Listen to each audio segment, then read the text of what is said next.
Hello, everybody. Welcome back to Everyday Equity, Everyday Ways to Make a Change. I am your host, Pooja Kothari, founder of Boundless Awareness. And here we have today the incredible, LinkedIn famous, and incredible, impressive Dr. Tana M session, strategist and speaker. I'm so happy to speak to you today. Welcome. Thank you, Pooja. I'm really excited about this conversation. I've been looking forward to it. Yeah, same here. Same here. I'm so happy to have you. I'd love for you to introduce yourself to our audience in the way that makes most sense for you. Okay, sure. Dr. Tana M Session. I am an HR OD consultant, a DEIB thought leader, author, speaker, media contributor, and LinkedIn learning author. I have 2 courses on LinkedIn. So that's it in a nutshell. Yeah, and can we add law student to that? Law student, yes. Hello. Hello. Almost halfway done. Incredible, incredible. I mean, just all of the letters after your name is wild. Well, we're so lucky to have you here today. I want to start us off with our first question. Okay. What does anti-oppression work mean to you? Why has it been part of your career? Why is it important to you? It means everything to me. I got into the diversity space back in 2007 just by happenstance and have made it a part of my career when I was in corporate and every role that I, went into after that. And then when I started my own consulting company, that was one of the things I really wanted to focus on was diversity. And that was around 2014, so about 10 years ago.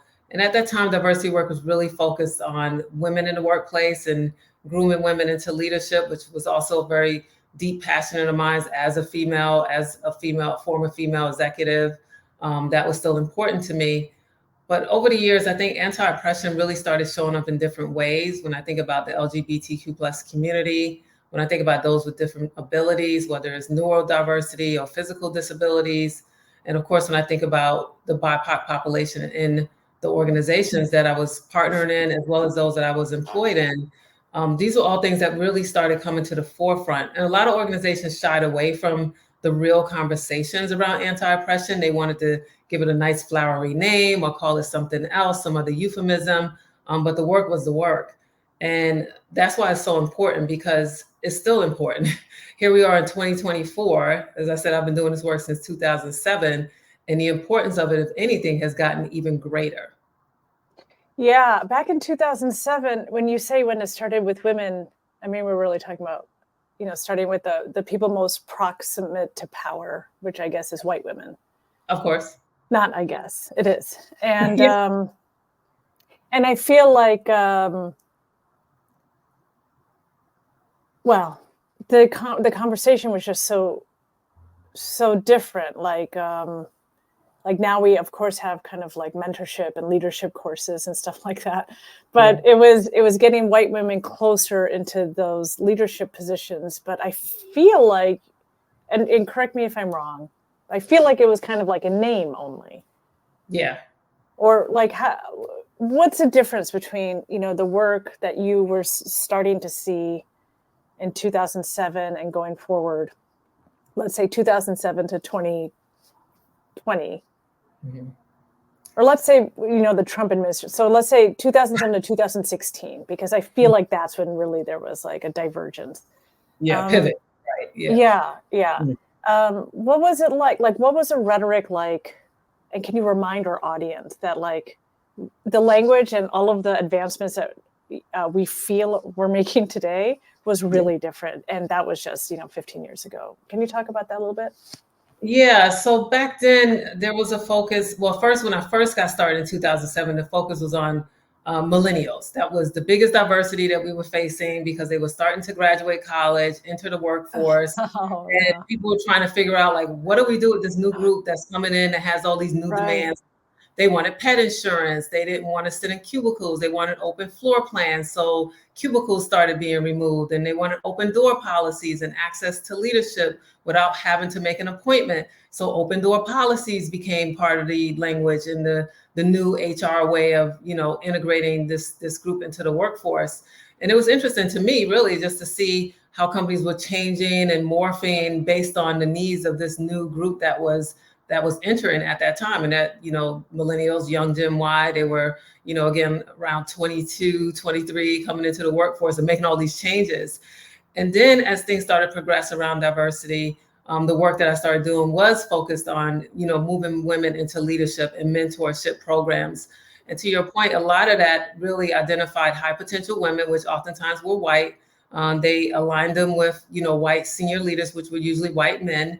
And that was how they were able to grow their careers and become senior leaders in the organizations, or even leave those organizations and become senior leaders in other organizations. So it created a pipeline of, white leaders, white female leaders, which was great, right? Because it was a great thing for women as leaders, but there was definitely a lack of diversity in that group, at least from my experience. You may see one or two, maybe Black or Asian American in that list, but for the most part, it was primarily white. And so that's why I tell a lot of people, a lot of times, affirmative action really helped white women. So I just need people to understand that, they're so concerned about the impact it had on the BIPOC community, but white women benefited the most from affirmative action. Indeed. It is a fact that I think a lot of people forget, that the biggest beneficiary of affirmative action, which was not fought for by white women, but the biggest beneficiary has been white women. Oh, yeah. Yep. And that pipeline is goes way back, because that affirmative action helped white women from the high school going into college, then college going into any professional. It shows up in the Fortune 500. When you look at the white women that are running organizations, you can see we have one Black woman. So it's a pipeline problem, and it started a long time ago. It has gotten. Right. And that's why, the biggest beneficiary is white women, because their pipeline expanded, or let the size of the pipe expanded for them much sooner than it did for any other marginalized population. And it's so funny that you mentioned millennials, because I remember that used to be such a bad word. Oh, these millennials are so lazy. Like the butch man. Yeah. They don't want to. They're so, and it's now we're millennials who are now executive directors. Right, exactly. They're running organizations. Are using that same language for Gen Z. It's once you get to a certain age, you just see nothing changes. Generation after generation, we put down each other. I tell them we were all millennials at one point. Let's face it, we all came into the workplace having high demands and high expectations and wanted everything right now. So, we just have to temper it with age. That's all. Mm-hmm. And maturity. Yeah. I remember back in early 2000s and having this conversation of, why do women keep other women down? And then the millennial generation trying to fight against that and show white women, and other women, but white women in those leadership positions, no, reach down and pull us up with you. And now I feel like I see or hear the same, keeping each other down, but now it's Gen Z based. So these Gen Z, they don't work hard. They just want to work from home. It's, they don't have the work ethic, and we work so hard. We didn't have remote work. We also didn't have a pandemic that didn't, And I say, boo-hoo, cry me a river, get with the times. You're going to be a dinosaur if you don't get with the times. You're going to be extinct.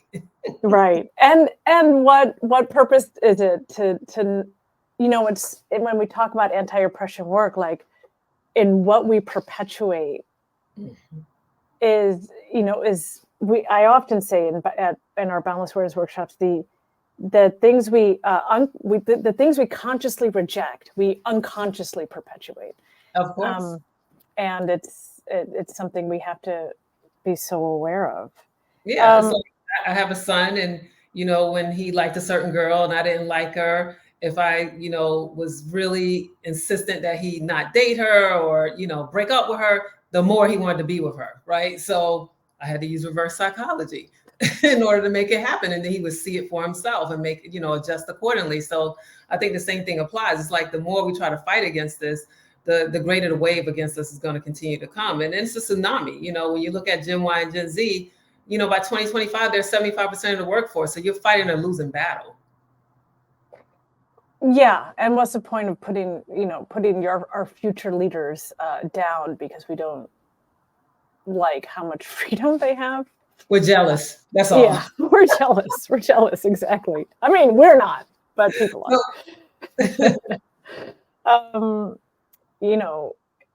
In thinking about Gen Z and maybe a little bit millennial, I think the term self-care started to grow much faster with our Gen Z, but I think it started maybe with millennials or around Gen X millennial time.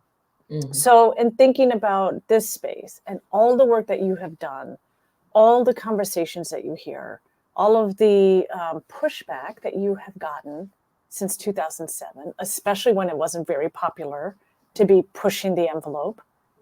I feel like, the anti-oppression work back then was really like, stay within the envelope and yeah, we'll give you some opportunity. We'll add one woman to our C-suite. Yep.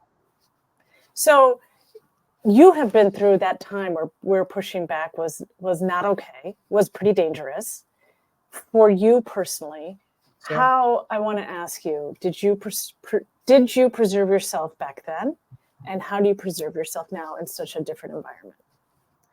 I would say back then, I didn't really realize the impact it was having on me as a Black woman, as a woman doing this work, because I was just so focused on the work and, the task at hand and seeing diversity happen within the workplace. I remember this one organization I was working at back then, and I was employee number 50. I was their first HR manager. And I remember walking into the office for my first interview, and it was a sea of white people. There was no one of color in the organization. And I couldn't believe it. And I sat down with the CEO during my second interview with him. And I said, one of the things I want to talk to you about is the lack of diversity here. And he's like, what do you mean? I have a lot of women here. And that's the first thing he thought, right? Diversity meant women. And I was like, let's talk about what this means, what this looks like, and what are the things that I have in mind that I would like to be able to bring here. And I just want to make sure you are aligned with that, because if not, then I will encounter resistance. And then you're going to feel like I'm not doing my job well, or, not be supportive of the work that I'm doing. And he was, right? And he admitted that a lot of people that he hired was through his network and through people that he personally, knew, or their friends and family were referring. So it was, his immediate network, which wasn't very diverse. Let's be fair.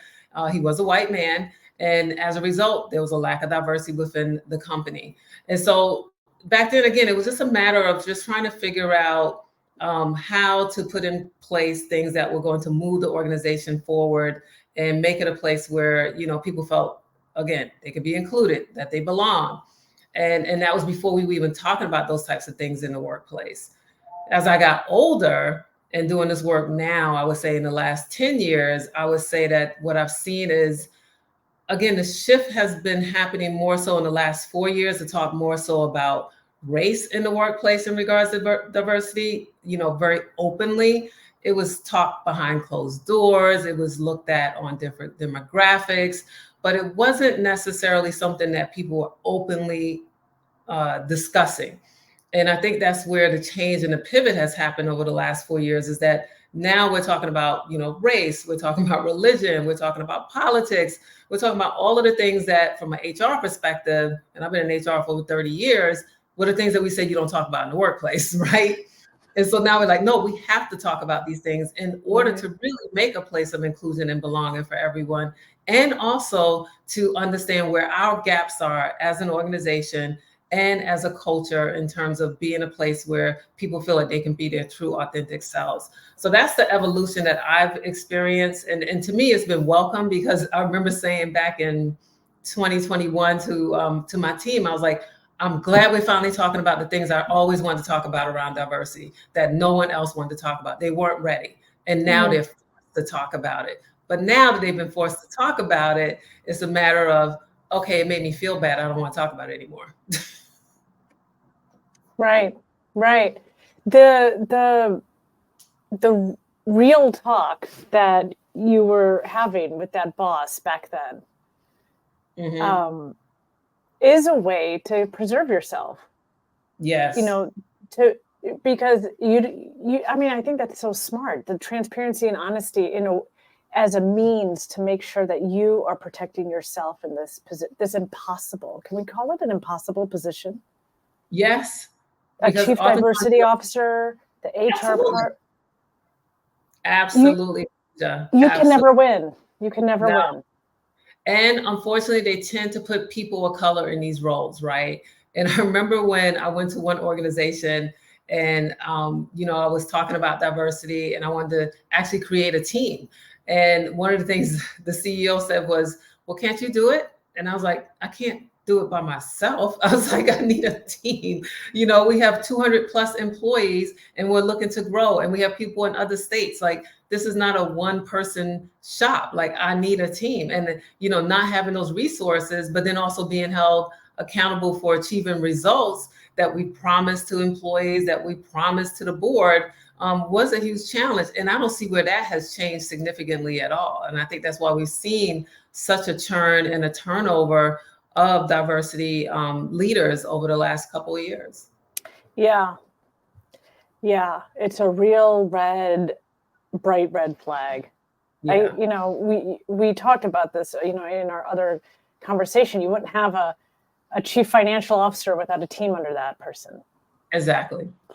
You wouldn't have a chief information officer you wouldn't have a chief technology. Why are we having a chief diversity officer without? What are we going to do? Change 400 years of history with one person? With minimal budget and high expectations. Exactly. Mm-hmm. In every institution, I see this. Yeah, it's a wild. Mm-hmm. If there's anybody listening who is considering a chief diversity officer position, make sure you ask in your interview, how big will my team be? Yep. What is the budget for hiring? Exactly. And how can I determine who those team members are going to be? Yeah, for hiring, for programming, because usually employee resource groups or business resource groups, ultimately have a dotted line or a direct line into this person.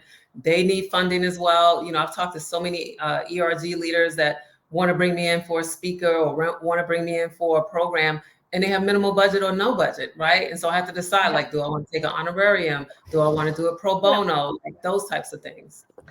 Yeah, absolutely. I mean, it trickles down to everybody. Why would anyone, try to bring in speakers who are speaking probably on their own marginalized experience? So you're asking for this emotional labor, then you're asking to educate others, and then it's all you get is a $500 honorarium. It's pretty insulting, and I think people don't really understand that. Yeah. So if your interviewer says you won't have a budget, you won't have a team, run away. Fast. It's not the position for you. No. Big hard pass, and you should be grateful that you're passing on that. That's right.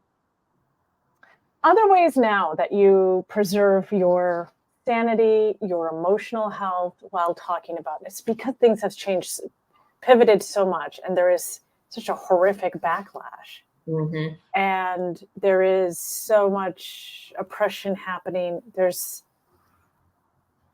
we can't say this lightly, but, it sounds like it, but there's 6 genocides happening around the world right now. Things are not getting better. How do you preserve your own self when you have to read, engage, and educate on these topics? Yeah, I have to really learn how to tap into what self-care means for me. And that's everything from, just taking time. I'm sorry, give me 1 second.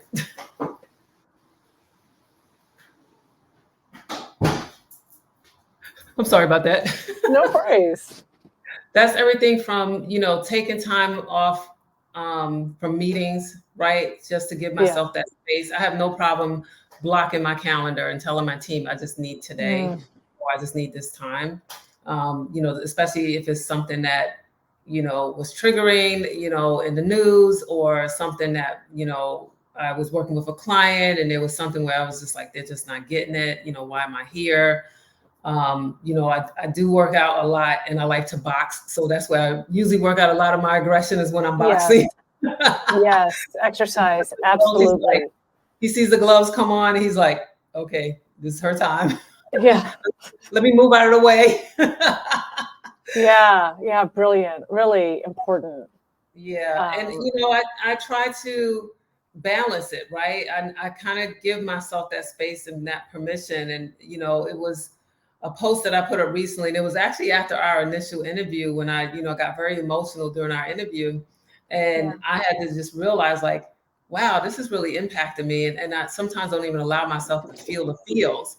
And so I give myself permission to feel the feels, right? When you're in the work so deep and been in it for so long and you feel like you're making progress, and then you read these things in the news or you see this billionaire X war going on, about the importance or lack of importance of DEIB, those types of things. And you just wonder, like, what is this all for? Like, what is my purpose? Why am I doing this? Like, why am I fighting so hard? But then, I have a son who's 28. I have, friends who have kids that are entering the workforce. And I think about the people who went before me, and I'm standing on their shoulders. And I'm like, okay, this is why I'm still doing this, because there's still more people that are going to benefit from this work. I may not see the complete benefit in my lifetime. I'm going to be 55 on Sunday, so I hope to, but I have more years behind me than ahead of me. And I realize that, but I also realize that this is not the time to quit. Yes. It is a very powerful reminder that we're not alone. We did not start this by ourselves. Right. And we are so grateful to those who came before us that probably felt the same way and got through it with joy and exercise and friends and support and family. Yeah. And still fought that really important fight. Absolutely. Yeah, it's very humbling and reminder of gratitude and why we do this work. Yeah, and I have a good group of fellow DEIB thought leaders. We have a community where we support each other and we vent and then we let it go and get back to work, right? So having that community of people who are in this work, that are doing it, that are experiencing the same things, asking like, well, what are you hearing? Well, I'm hearing this. What are you seeing? I'm seeing this, right? And you have ways of being able to balance what you're doing and share ideas and best practices as well. I think that's important too, because when you're doing this work, especially as a consultant, you do tend to feel like you're in it by yourself because you don't have someone you can turn to, right next to you and say, hey, did you hear that? Or what do you think of this story? Should I post this? We have a community where we get to do that. And they've been very beneficial and helpful, and also a resource in terms of just re-energizing me and keeping me focused on the importance of the work. They inspire me too. Yeah, so crucial. You got to find your people. Yeah, you got to find your people. Speaking of your birthday, can you tell everybody what's happening just the day before your birthday? Yes, I'm so excited. So if you happen to be in New York City in Times Square on Saturday the 17th, my book will be featured on the billboard in front of the Broadway ticket kiosk, running 24 hours. So go catch it throughout the day and send me videos and pictures, because I'm not going to make it to New York this weekend. And it's the day before my birthday. It's a great birthday present. Take a photo if you go into Midtown and you get to see this banner. Go take a photo of it and then tag Dr. Tana Session on all of her handles on IG, on LinkedIn, and let her know that you saw it. I definitely will be up there on Saturday. I will be tagging you. I'll bring my kids. It's really, really exciting. So Dr. Sessions' book again, please, can you tell us about it? Yes. It's called Working While Black, A Woman's Guide to Stop Being the Best Kept Secret. So that's the book that will be featured. I won an award and they're honoring me on the billboard. And the book really talks about my personal journey in corporate America, which wasn't all, rainbows and unicorns, as my husband says. It was rough. It was rough, from the very beginning. But I had this resilience in me where I always saw myself as the head of HR. Once I got introduced to HR at the age of 21, I was like, one day I'm going to be the head of HR. And it talks about what that journey was for me to get to that point. And I did spend 10 years of my career as a head of HR for different organizations. But again, it was a rough road, and it was things where I had to take a step back and go forward and go sideways to get there. And then I'm also able to share the stories of other phenomenal Black women in different walks of life, different industries. And they share what their experiences were like, as Black women in corporate America, working in systems that were not built for our success, but succeeding nonetheless. Sometimes, at a deficit of emotional, physical, mental well-being, but still being resilient because, again, we felt it was important to leave the door open for the next person. And then, there's also strategies in there. So that's why I call it a guide, because I talk about what it takes to own your power, your truth, your healing, your worth, and then ultimately your destiny. And each of these women that I interviewed were able to share those same strategies that they put into place as well. So I didn't want it to just be an anthology of us, sharing our woes, but also giving tools to people to say, these are things you can put into place. This is what worked for me. Pick and choose what works for you, but here's what I had to do. And, it's very transparent stories.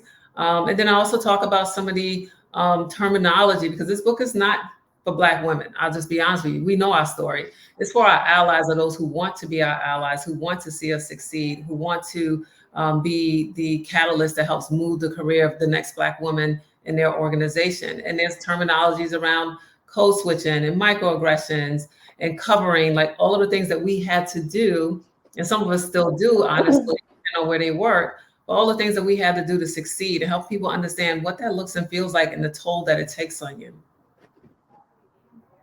Yeah.